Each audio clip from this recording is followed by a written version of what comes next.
Ku itariki ya 5 z'ukwezi kwa kabiri muri uyu mwaka wa 2025 nibwo urupfu rw'umuproducer ukomeye cyane muri Leta Zunze Ubumwe za Amerika uzwi nka Irv Gotti rwatangajwe.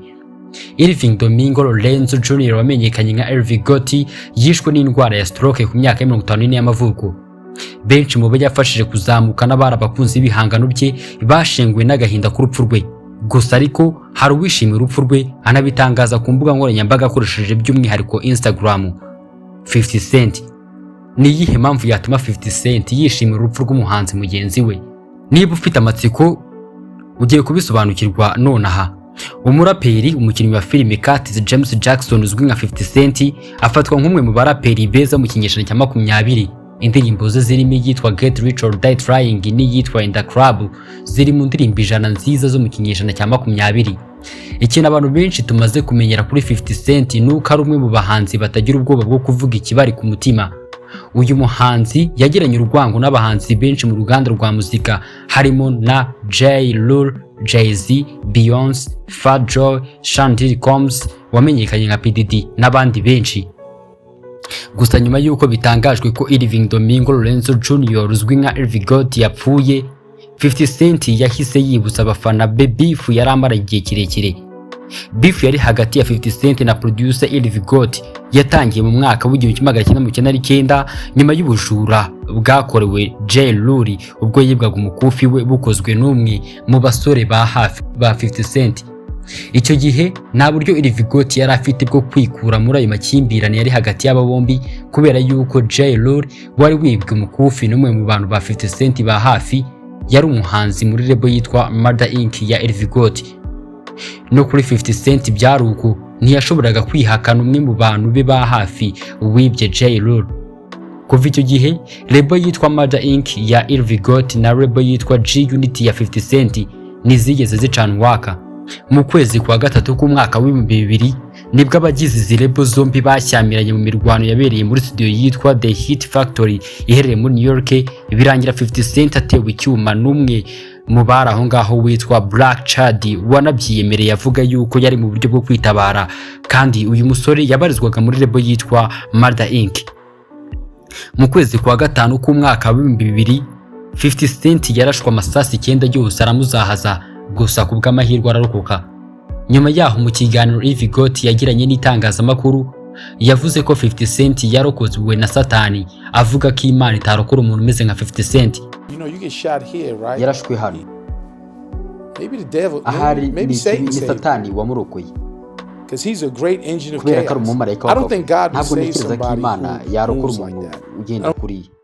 Abasesenguzi mu bya beef yari hagati y'aba bombi bavuga ko Irv Gotti yari mu bari bihishe nyuma y'iraswa rya 50 Cent bitewe nuko ngo Supreme wishyuye ibihumbi 50 by'amadolari wagerageje kwica 50 Cent yabarizwaga muri label ya Murder Inc yari iyobowe na Irv Gotti. Ari nabwo mu mwaka wa 2002 50 Cent yasohoye indirimbo yitwa Ghetto Clan yavugaga ku bucuruzi bw'ibiyobyabwenge, anavuga ku Supreme yari rwiyemezamirimo muri ibyo bikorwa by'ubucuruzi butemewe. Kuba Supreme wagerageje kwica 50 Cent yari inshuti ya Irv Gotti byo ntibyigeze bishidikanwaho, kubera ko mu mwaka wa 2003 Irv Gotti n'umuvandimwe we bashinjwaga guhishira Supreme amafaranga yabaga afite mu buryo atabasha kubonera ubusobanuro bw'inkomoko yayo.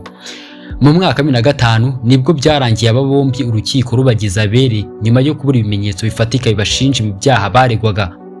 Mu mwaka wa 2007 nibwo Supreme yashinjwe icyaha cyo gucuruza ibiyobyabwenge n'icyaha cyo kwica, ubundi akatirwa n'inkiko igifungo cya burundu. Gusa ibi ntibyari bisobanuye ko urwango rwari hagati ya 50 Cent na Irv Gotti rwari ruhagarariye aho, kuko 50 Cent yakomeje ibya yamvuga igira iti inshuti y'umwanzi wanjye aba ari umwanzi wanjye. Mu mwaka wa 2017 50 Cent yateye ubwoba Irv Gotti kazamukubita urushyi. Ejo bundi mu mwaka wa 2024 nibwo Irv Gotti yasanzwemo indwara stroke anatangira kugendera ku nkoni, baramutegeka indyo agomba kurya kugira ngo uburwayi bwe butarushaho gukara.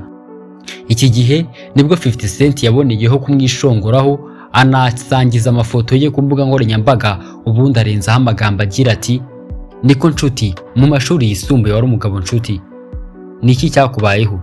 ndashaka ko Irv amera neza vuba akazareba intambwe yanjye ikurikira. None nyuma y'uko Irv Gotti atabarutse ku itariki ya 5 z'ukwezi kwa kabiri ku mwaka wa 2025, 50 Cent ntiyigeze agiramo n'impuhwe ngo nibura yifate kugira icyo abivugaho. Ahubwo yaranditse kuri Instagram yagira ati ndimo ndanywa itabi riturutse mu ipaki ya Gotti, Imana ntimuhe umugisha. Ubundi ahita yirinze ijambo rigira riti LOL, risobanuye ngo laughing out loud, bisobanuye ngo guseka cyane, bigaragaza yuko urupfu rwe rwari rumushimishije. Mu bagize icyo bavuga kuri iyi posti hari abamunenze n'abagize bati nta kundi yashoboraga kugaragaza amarangamutima ye, bashaka kumvikanisha yuko amakosa ye bwari bwo buryo bwe.